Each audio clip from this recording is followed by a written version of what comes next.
নমস্কার বন্ধুরা, সবাইকে সুবর্ণা ভিলেজ ব্লগে অনেক অনেক স্বাগত জানিয়ে ব্লগটা শুরু করছি।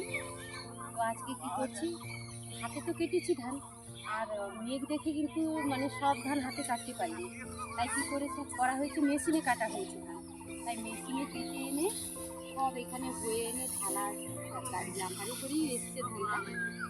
যে সব নেট মিলিয়ে রাখা হয়েছে সেগুলো এখন আমরা মেশিনে বলছি। শুধু আমরাই নয়, আমাদের পুরো গ্রামে যাদের বাড়িতে চাষ হচ্ছে প্রত্যেকের ঘরে এরকম সবার ঘরে এই নেটের মধ্যে ধান ঢালা আছে। রোজ সকালবেলা সবাই আসবে, পরে শিশির পড়ে যায়, তো শিশিরের পেপার দিয়ে ঢাকানো থাকে পলিথিন দিয়ে, সেগুলো সব ওইদিকে সব মেলানো আছে।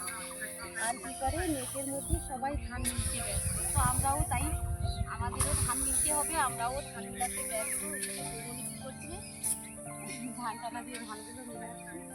আর আমি গামলাতে গিয়ে ধানগুলো, এতটা তো টানা যাবে না ধান, ভারী তো কষ্টও হয় টানতে, গামলাতে করে বয়ে বয়ে।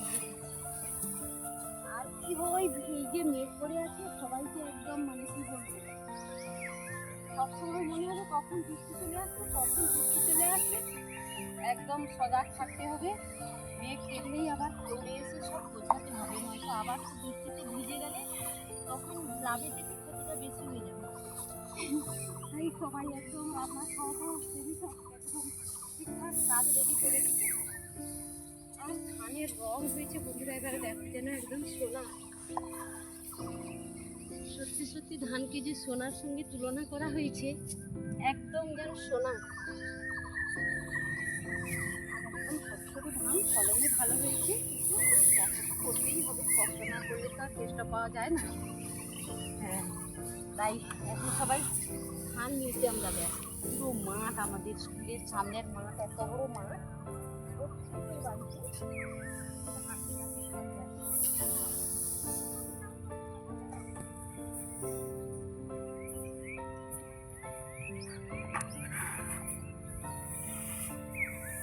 ধান কিন্তু গরম ভাব উঠছে, প্রত্যেকে আবার ধানের কালার থাকবে না। ধানের কালারগুলো যে এত সুন্দর কালার আছে, কালারটা নষ্ট হয়ে যাবে। এই যে জমা হয়ে আছে না, জমা ধানটাকে মিলিয়ে হাওয়া লাগিয়ে নিতে হবে। বাতাস না লাগলে ধানের রঙটা নষ্ট হয়ে যাবে। মেশিনে কাটা তো, যদি হাতে কাটা হতো তাহলে ধানটা শুকিয়ে যাওয়ার পরে সেটাকে কিন্তু ঝাড়ানো যেত। তো একদম কাঁচা কাঁচা থাকে না, ধানটা ভালো পেকেছে আমাদের, কিছু রোদ দিয়ে শুকিয়ে দিতে হবে।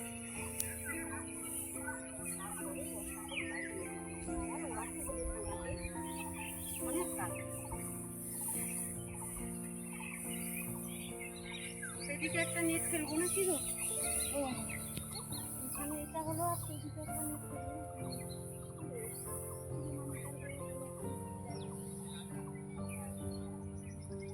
তারপরে একটু বস্তা টস্তা ধরে দিয়ে আসছি, তার জায়গাটা তাড়াতাড়ি খালি হয়ে যাবে না। এখানে তো মিলানো হয়ে গেছে, আর তো কাজ নেই। যেটুকু আছে তুমি করবে, আমি তারপরে দুটো ধান ভরে দিয়ে আসি নাকি। এইটা এরকম দেখেছি কেন, ওই দিকে নেটটা আছে, যদি তার বৃষ্টি চলে আসে হঠাৎ করে, তাহলে ওই নেটটা টেনে একদম গুছিয়ে দেবো উপরের দিকে। এই জন্য এর উপরে চাপাচ্ছি না ধানটা, তাই এরকম খালি খালি রেখেছি। আর একটা নেট আছে, একটা নেট তাদের ঘরে একটু সাহায্য করে দিয়ে আসি। ধানে তো পা মারতেই হবে। আজকে এখানে বট গাছ আছে, বট গাছের তলাতে বসবো। বটের গাছের এখন তো ভীষণ গরম, খাওয়া একটু খাবো, তারপরে এসে আবার এইভাবে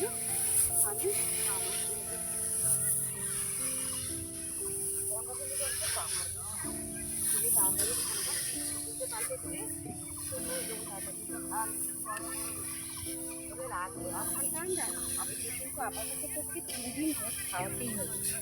3 দিন না রোদ দিলে ধানটা ভালো রকম শুকনো হবে না, নয়তো কিন্তু আবার ধানের পোকা হয়ে যাবে।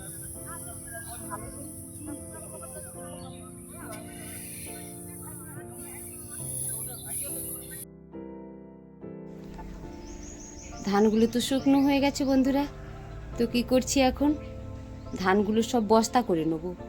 এই আমি আর বৌমনি এখন বস্তা করছি। আর গিরিদাও সঙ্গে আছে, নিমাই ভাইও আছে সঙ্গে। তবে একসঙ্গে অনেক ধান শুকোতে দেওয়া হয়েছে তো, তাই সবাইকে মিলে কাজ করতে হচ্ছে। আর দেখো বন্ধুরা, আমাদের মাঠের পরিবেশ দেখো, প্রত্যেকের বাড়িতে, যাদের বাড়িতে ধান চাষ হয়েছে প্রত্যেকের ঘরে শুধু নেটই নেট, শুধু পুরো মাঠ জুড়ে একদম ধান মেলাতে দেওয়া, শুকোতে দেওয়া হয়েছে। আর এদিকে আমি, গেরিদা আর নিমাই ভাই তিনজনে মিলে বস্তা তুলছি, আর বৌমণি কী করছে, ট্রলিটা ধরে দাঁড়িয়ে আছে। কারণ কি বলো তো, বস্তাগুলো ভীষণ ভারী তো, যদি ট্রলিটা না ধরে রাখে তাহলে কিন্তু গড়িয়ে যাবে। হতো আর একটা পেছনে একটা চাকাতে ইট টিট লাগিয়ে দিলে আর গড়বে না।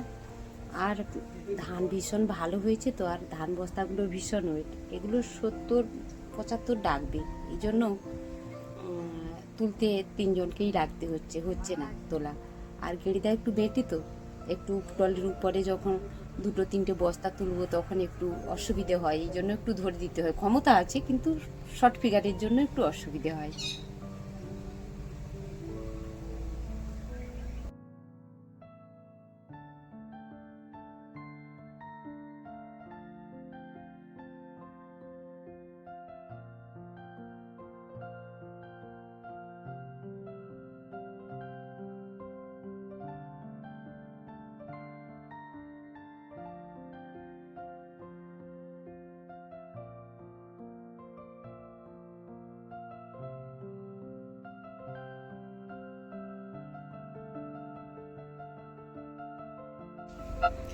ধানগুলো তো ট্রলিতে লোড হয়ে গেল, এরপরে কি করব, আমরা ধান নিয়ে বাড়ি যাব।